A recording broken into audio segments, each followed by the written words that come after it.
एक मैच जीतने पर एक धर्म की जीत कैसे हो सकती है? निश्चित तौर पे एक स्पोर्ट्स में, एक खेल में एक मैच की जीत एक धर्म की जीत नहीं हो सकती है। लेकिन एक विवादास्पद बयान दिया पाकिस्तान के होम मिनिस्टर, जिसको पाकिस्तान में इंटीरियर मिनिस्टर कहा जाता है, शेख रशीद ने पाकिस्तान की क्रिकेट टीम की जीत पर यह कह दिया कि ये पूरे दुनिया में इस्लाम की जीत है, और यानी कि पाकिस्तान टीम की जीत को इस्लाम की जीत के तौर पे जोड़ा, और ये भी कह दिया कि इस जीत में दुनिया भर के मुसलमानों का और भारत के भी मुसलमानों के जज्बात पाकिस्तान की क्रिकेट टीम के साथ हैं। अब ये निश्चित तौर पे विवादास्पद बयान है। ऐसा बयान किसी भी जिम्मेदार शख्स को तो नहीं देना चाहिए, और उसमें अगर वो आदमी अपने देश की सरकार का होम मिनिस्टर हो तब तो उसे और भी सोच समझ करके ऐसे बयान देना चाहिए। इस तरह के बेहुदा बयान नहीं देना चाहिए। तो इस बयान पे कंट्रोवर्सी हो गया और इसके खिलाफ में लोग इसकी कड़ी निंदा कर रहे हैं और इस पे राजनीति हो रही है। ये निश्चित तौर पे एक समुदाय को खुश करने का और दूसरे किसी एक समुदाय के सेंटिमेंट को हर्ट करने का ये एक बेहुदा बयान है, जिसकी हर जगह आलोचना होनी चाहिए।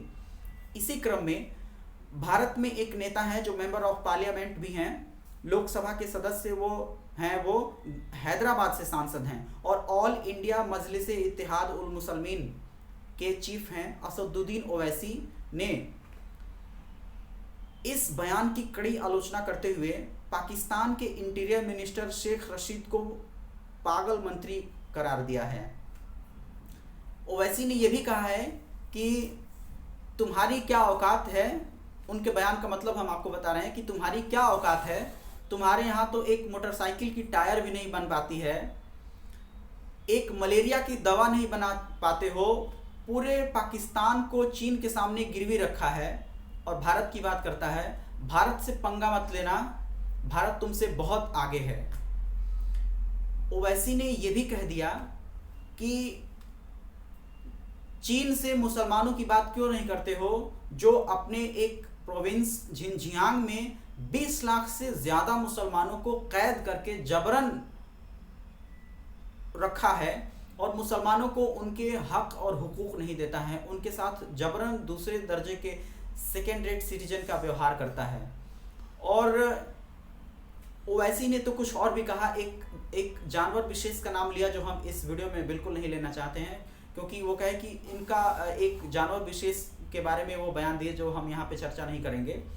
तो इस बयान के बारे में हमें कहना ये है कि पाकिस्तान के इस मिनिस्टर का जो बयान है वो निश्चित तौर पे शर्मनाक है। शायद इसीलिए ओवैसी ने पाकिस्तान के इंटीरियर मिनिस्टर शेख रशीद को पागल मंत्री भी कह दिया, और उन्होंने कहा कि भारत से पंगा मत लो, भारत तुमसे बहुत आगे है।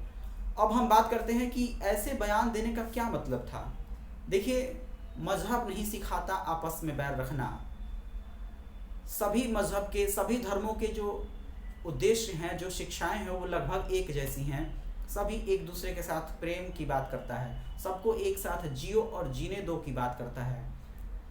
तो इसलिए, और स्पोर्ट्समैन स्पिरिट क्या है कि अगर आप मैच में जीत रहे हैं तो विनम्रतापूर्वक अपनी जीत को स्वीकार कीजिए, और अगर मैच हार गए तो अपनी कमियों को सुधार कीजिए और आगे में अच्छा परफॉर्मेंस कीजिए।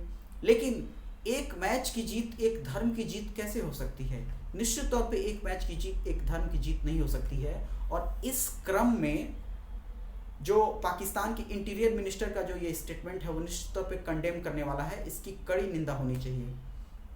हम आपको ये भी बता दें कि पाकिस्तान की क्रिकेट टीम की जीत पर वहाँ के पाकिस्तान क्रिकेट टीम के फॉर्मर कैप्टन वकार यूनिस ने यह भी कह दिया कि पाकिस्तान का एक बैटर रिजवान पाकिस्तान की बैटिंग के दौरान जो ब्रेक में जो एक नमाज पढ़ रहे थे, उस नमाज को वकार यूनिस ने कहा कि वो हिंदुओं के बीच नमाज पढ़ रहा था, वो देख करके उनको स्पेशल बहुत ही खास लगा। ये भी बयान नहीं देना चाहिए। हालांकि वकार यूनिस ने बाद में इसके लिए माफ़ी मांग ली। तो ऐसे गलत बयान, ऐसे भटके हुए बयान किसी को भी नहीं देना चाहिए, क्योंकि ऐसे स्टेटमेंट किसी के सेंटिमेंट को हर्ट करते हैं। और यहाँ ये बताना बहुत ज़रूरी है कि पिछले 29 सालों से जितने बार भी इंडिया और पाकिस्तान के दरमियान वर्ल्ड कप में किसी भी तरह का मुकाबला हुआ है, उसमें पाकिस्तान की टीम लगातार हारती रही है। इंडिया हमेशा पाकिस्तान से क्रिकेट के किसी भी फॉर्मेट में वर्ल्ड कप में हमेशा जीतता रहा है, लेकिन यहाँ पे पाकिस्तान ने अपनी एक गलत इमेज बनाने की कोशिश की, जिसकी हर तरफ स्ट्रांगली कंडेम किया जा रहा है, जिसकी निंदा हो रही है। आपको इस वीडियो के बारे में और इस न्यूज़ के बारे में और पाकिस्तान के इस भटके हुए मंत्री के बारे में, ऐसे स्टेटमेंट के बारे में, ऐसे गलत बयान के बारे में क्या कहना है? आप हमारे इस वीडियो के कमेंट बॉक्स में अपनी राय ज़रूर दें। और इस वीडियो में इतना ही।